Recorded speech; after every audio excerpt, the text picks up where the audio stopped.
just very excited to get into this one as we have loaded onto Oxide. So if you enjoy Terran versus Zerg, if you enjoy StarCraft really at all, this should be a banger. Let's get into it. In the top right, we have the red Terran player representing Team Liquid. He is Clem.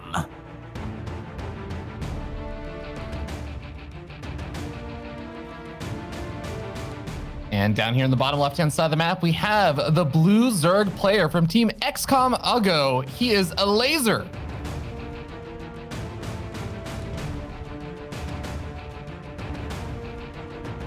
And I want to back up something that you were talking about before, Nate, because both of these players guaranteed to advance out to the playoff bracket, but the difference between having the first place seed and a second place seed, I feel like it might be a little bit underrated, because you think about, okay, well, your first place seeds are going to play versus the second place seeds of other groups. So that means that you're going to avoid playing players like a Raynor or potentially like a Cyril and that kind of thing. You're going to instead play versus the second player seeds, who still scary, but maybe not god tier European scary. You say that, but look at the mess we're in. Look at the bind we're in now, though, with the way that these groups shook up. The second place seed from this group is going to be a Elazer or a Clem, and that actually does seem terrifying now. And what is it? Group C or D is Cyril and Lambo, who are both also popping off, and now whoever plays second place there. So yeah, it's made everything just kind of crazy with how cutthroat the top two are in a lot of these groups. Yeah, absolutely. So I'm looking forward to seeing how this one shakes out, because we just get to enjoy a lot of really good StarCraft without a lot of these absolute top level players being eliminated, which is, it's a nice change of pace. We still get to have some stakes, but we don't have to say goodbye to any of these players just yet.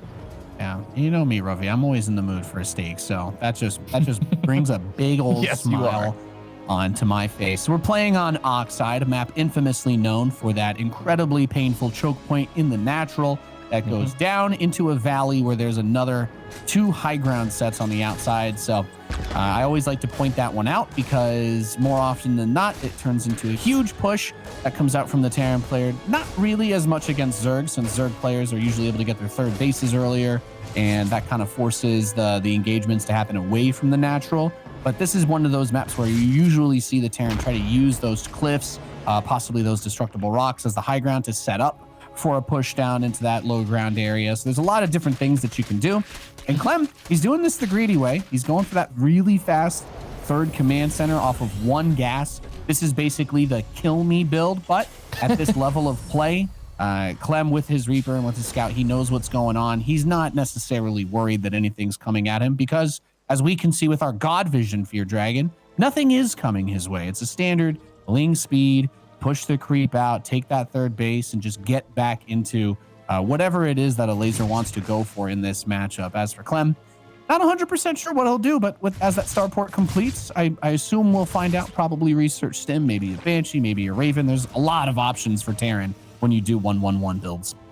Yeah, I do think we want to keep an eye out on Elazer, because I agree, he's not really showing any signs of doing anything just yet, but he is the kind of player who will absolutely say, all right, my lair is finished up, Nidus Worm, let's go, or doing something a bit on the more aggressive side. He loves getting his opponent's face. He's not the kind of Zerg player that says, like how Cyril used to do, yes, let us go to the 30-minute mark and I will just out macro you. No, Elazer's the get in your face, mess with your game plan, throw you off, hit you with an aggressive timing kind of Zerg. Yeah, and that's one of the things that I think he's also been more well-rounded about, right? And I think that's why Elazer has had that respect to go up for him, because he can definitely bring the aggression. He can definitely be cheesy when he needs to be, but he doesn't have to rely on it. And I'm curious as to whether he will lean back towards that, though, because there's nobody who plays Terran right now that's better than Clem, in my opinion. And he's an incredibly strong player who has earned that respect just through basically being one of the only, or really the only non-Korean Terran to win a big tournament, right, in like 5 or 6 years. He's fantastic. He's your messiah if you're into Terran, okay? He's the guy that everybody's looking at. He's the guy everybody's following. So do you take a straightforward approach? Hellions are able to poke over towards that third, get a couple of drones. And that's, I think, Fear Dragon, probably the hardest thing about approaching a series with Clem in it, right? Is, are you going to try to play straight up because he's better than anybody else you're going to go up against? And if you don't play straight up, well, he's still better than everybody else that you're going to play. So he's the most likely player to survive that big attack or a Ling Ravage or bust kind of deal. And I feel like that just makes playing against him such a huge pain in the butt. Yeah, we're already seeing that Clem is putting on a bit of pressure with the Hellions, as well as that Banshee, picking up a few drone kills here and there, but we have that Spire being added on for Elazer as he continues to just pump out more and more drones, gets up a couple of Overseers just to help keep an eye on things, and also maybe keep an eye on that Banshee in case it dives back in later. But yeah, we're getting into a nice little mid game over here, as both of these players seem pretty content to just continue expanding and keeping their macro going. Yeah, so I like this though. So he was going for the bio build like we talked about, but 2 Banshees with Cloak. It's actually been pretty popular, I feel, in this tournament for a lot of Terrans to kind of do that Banshee opening, but without Cloak, you know, like a safety Banshee, or I'm just going to do a little poke here, a little poke there. But in this situation, that Baneling Nest is pretty late, so it's not an easy answer for the Hellions. And that means that if the Banshees pull those Queens away, Clem can kind of come out and try to do a bit of poking here. But I think maybe a little bit too far onto creep. Loses a lot more of the Hellions than I think he needed to for that situation. Keeping those for the follow-up attack is always nice. But having these 2 Banshees set up in this position here is still really nice because you can, of course, get scouting information. If there was any tech being built in the natural, he would have been able to see it. But you're also pulling those Queens away from the front line where they're spreading creep or injecting the other hatcheries. So at the end of the day, Clem's able to get his 3rd base landed. The Mutalisks are starting to come out. But probably the most important thing to point out in this situation is that there are no evolution chambers yet for Elazer. So he's, as I say that, he literally starts them. Thank you for, you know, peering through the void into my brain. But what I'm trying to say is the focus for him is getting that tech up, getting Baneling speed, and getting the mutas on the map so that he can stop Clem from getting a big push thing going, right? He wants to pull him back into his base and keep him from doing that big bio push. We got this little Marine drop trying to get some extra damage there. We see a second sim out, so it seems like Clem is not going to feel comfortable continuing to push on forward until he has a bit of time to heal back up. The Mutas are going to actually take this as an opportunity to maybe get a bit of harass done since Clem has actually backed off quite a bit. Looks for some opportunities, finds a couple of the Hellions over here. The Marines are going to be coming in to help defend very, very quickly, so I think that Elazer might be able to snag maybe a few SCVs here or there. Goes for an add-on and actually ends up getting it. Not too bad. This is a pretty good muta harassment so far for Elazer. Yeah, I think that this was the focus of the build. The bio is trying to make their way across. He's trying to clear out the creep, but he wants Clem to keep units at home. He wants him to come back and deal with that. However, we know mutas are so expensive. It's not easy to snowball into a huge number of them. So until you're at that, like, you know, 18 to 25 Mutalisk count, the Terran player doesn't really have to respect the mutas because the 7 or 8 whatever Marines you're building at a time, as they come out, will be able to push those Mutalisks back. They're not really known for being super durable. They regenerate the health quickly, but you'd rather go in and then get out. You're not looking for big fights with those mutas. So Clem trying to set up on top of this high ground with the rocks. Those rocks were immediately broken down. Elazer's been really on top of the terrain, I think, in this game. He's been keeping his eyes on all the good positions that Clem could try to siege up, and he's held them fantastically. Yeah, I think even with the earlier game Hellion harassment, there was a lot of a focus on getting drones rather than actually pushing back any of the creep spread. So we see that the creep is still just sitting all the way in the center of the map. And now that Clem is starting to clean up some of that creep, Elazer's been really on point about just immediately replenishing it with these queens at the front lines. So a nice little buffer there for Elazer. Elazer sending a lot of Lings and Banelings up to the north side, either for a run by or he's going to come in from the back. It looks like he's setting up for a huge run by instead of trying to just flank the army. So as that 4th command center goes to land, a Ling is there to block it. There's a decent number of Banes here, but you're off creep. He sees that Widowmine Burrow, worth mentioning, as there is an armory. The Widowmine Burrow speed upgrade is almost done too. So that's something that's going to come into play. We're going to have a lot of mines used. They're going to be invisible after they shoot. So for Elazer, he's going to have to get out his metal detector and do some sweeps of this map. Otherwise, he could start taking some huge losses if he's just rallying units around without paying very close attention to where they're walking. Yeah, that's going to be pretty important. He does have a couple of those Overseers out, but might need to pull them with his army. A lot of the creep spread in the center are starting to get cleaned up over here. Elazer not able to push this too far back since all the siege tanks are well positioned further back, helping defend a lot of this Bioforce. Both these players at that maxed out point, but I do want to note there is going to be a nice little window in about a minute or so, maybe a little bit less, where Elazer's going to be up against 2-2 Bio before his 2-2 upgrades himself actually finish up. And Clem starting to push on in over here. Is Elazer going to be able to jump in while the upgrades are still even?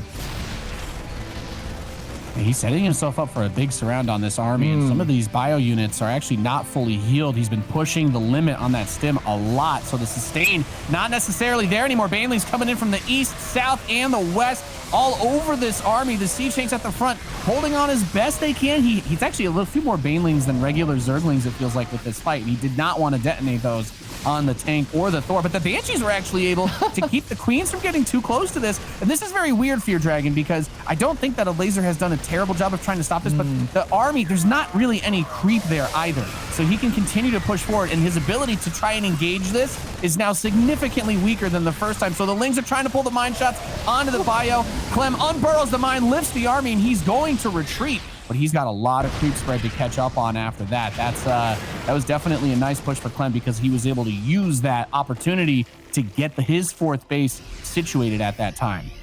Yeah, he found his way very far forward, knocked out a lot of the Banelings. There's 6 more on the way, but there's only 4 out right now. And we actually see that the Banelings are starting to almost get caught by this Bioforce, pushing its way forward. Widowmine's burrow very aggressively far forward. One of the Banelings, or one of the Widowmines actually going off, almost catching some of the mutas, but now canceling a handful of these Banelings, sniping them off as they finish up. 0 Banelings left out on the map, 1 Zergling. That's not going to be enough to defend. And Clem takes the first game. What an interesting little push right there from Clem that ends up netting that win. And it was so smart the way that he did it, where you're looking at your follow-up, and it's incredibly important to keep in mind that pushing on to creep when the Zerg has Banelings with speed and Lings and all that is really dangerous, because, you know, the Zerg can see you if you're on the creep, and they have the creep spread there and the tumors are alive.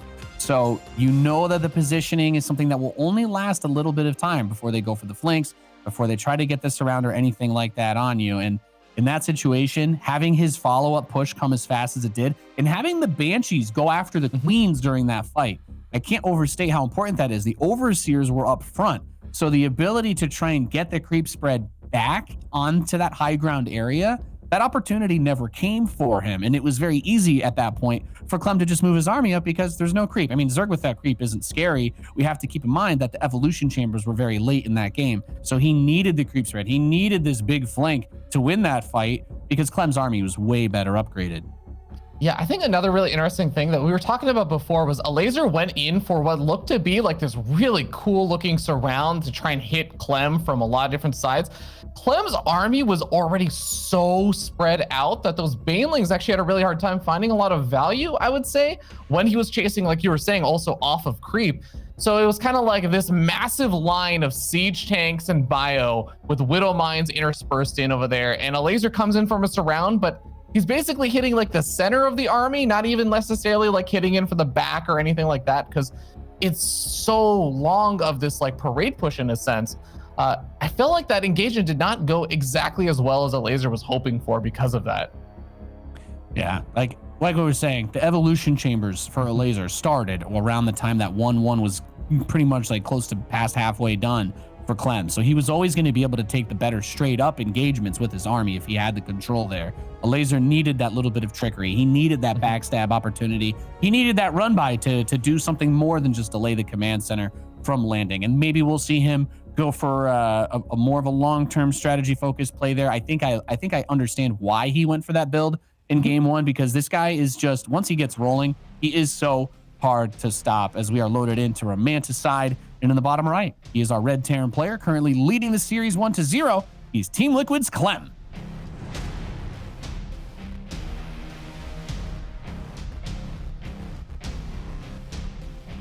And up here in the top left-hand side of the map, we have the blue Zerg player from XCOM Ago. He is Elazer.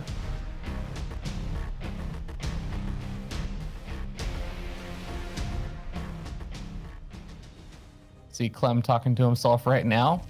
Hopefully giving himself a pat on the back and praise for that last game. Yeah, I can read his lips. He's doing that. It's the Eminem song again. Yeah, that one. same one every time, actually. Big fan of that. It's got it on vinyl. It's got the 8-track and the VHS and the original cassette. Even the outdated media that never made it. I heard he even has an HD DVD with that song on it. That's all incredible. possible forms of obsolete media. Yes.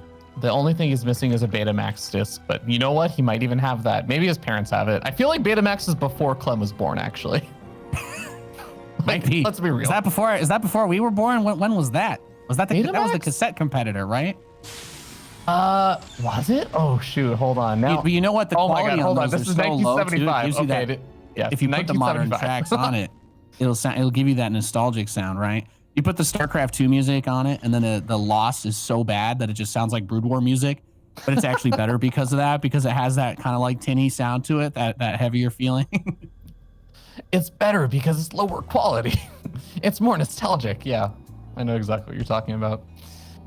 Oh man, I'm trying to think of... distorted retro vibes are very popular, very in these days, Ravi. Very in. They are. I'm trying to think if MP3 players were out by the time Clem was like at an age where you could comprehend what an MP3 player was. I don't know.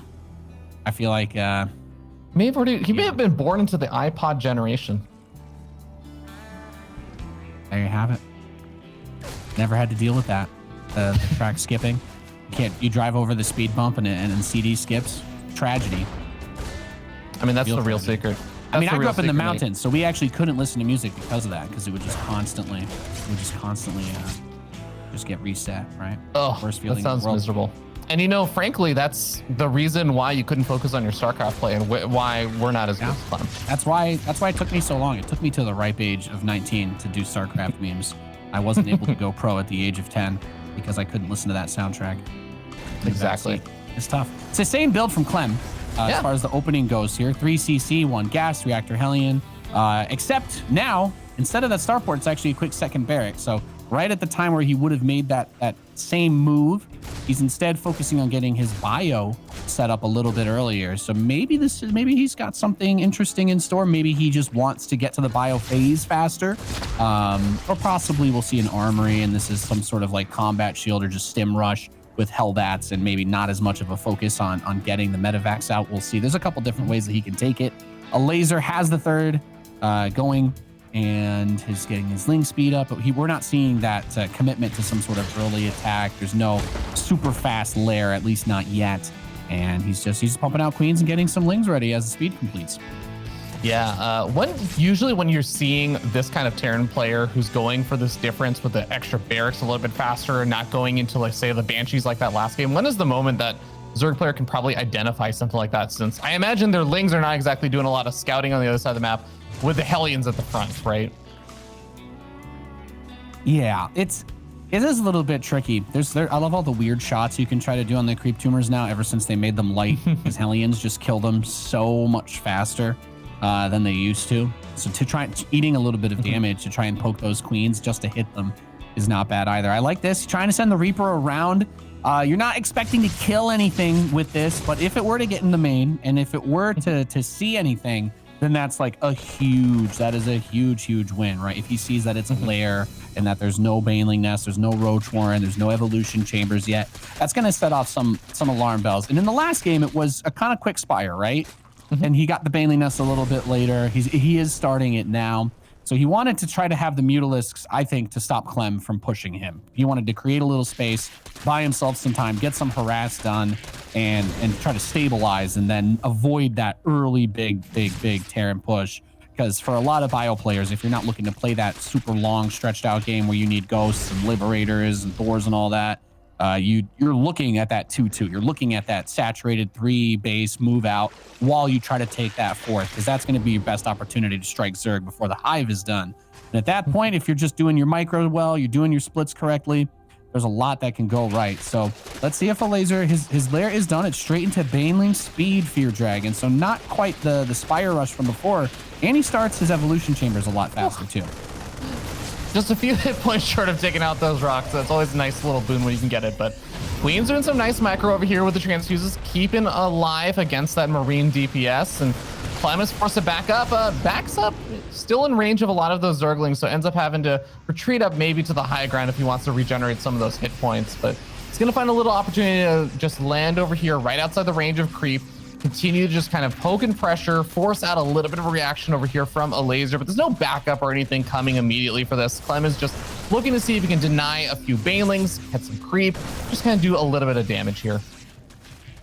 Yeah, this is the best way that you can do it, right? You use your medevacs to keep your units safe. You try to keep the creep back. Ooh. Further that Clem can delay this from spreading, the bigger the window he'll have when he wants to make that big move out. And seeing this hatchery would be really nice because it's very far from the creep. So it becomes a big target. He sees that. He's like, oh man, that fifth hatchery just went up immediately. So what Elazer is doing is he's generating pressure just by nature of the way that he's playing this. So instead of trying to go for the attack and kill the workers early or go for that air harass, Elazer is saying, actually, I'm just going to try to eat this map really fast and force you to feel like you have to attack me earlier than you maybe otherwise would have wanted to. We talk about 2-2 timings. We talk about you want to have those Widow Mines. You want to have your upgrades done. You want to have your armory and everything ready. But now, if you're Clem, if you wait another minute or two, your Zerg player is going to be on 5 mining bases and you won't have your 4th set up. You're going to be in for a world of hurt. So he's moving out. He's getting ready to shut this down. And Elazer sending a lot of Lings and Banes to the other side of the map. Looks like he's going to be willing to give this up. I don't know how he defends this without creep spread on top in this ramp. Yeah, especially if you're segmenting off a large chunk of your army to go to that right-hand side and do a little run by. And like you said, he just ends up giving up that hatchery, but I don't think he can afford to give up the low ground hatchery over here on the 4th base. So he gets us a couple of these banelings to start rallying on forward. The run by starts happening over by the 3rd base. The banelings rolling toward that mineral line. Widow Mine's actually able to take care of a decent number of the Zerglings, but the banelings connect. 15 workers going down. Is it going to be at the cost of his 4th base and all of his drones, though?